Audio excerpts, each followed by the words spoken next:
A unified installer should use the same approach even if the installer looks different on each platform.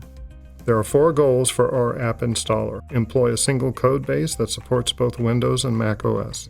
Use Xojo's build automation to automatically include app support data as part of the app package.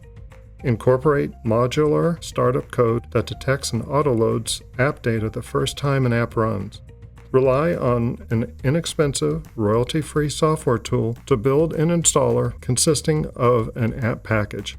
There is a significant benefit on how macOS apps work. To reset an app, all you have to do is delete all of its data files. The next time the app runs, it automatically detects the missing data and reloads it. Under Windows, resetting the app usually requires a whole new install. With our new approach, a Windows app reloads its data just like a macOS app.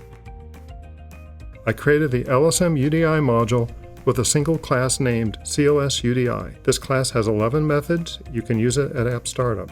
Class constructor should be instantiated as a new object before anything else in your app, usually in the app's open event handler. You'll need to provide the company and the product names used as the names for the app support folders. Class instantiation to CLS-UDI is one of the first things the app should do in its open event handler. At this point, data has not been loaded anywhere, at least not yet.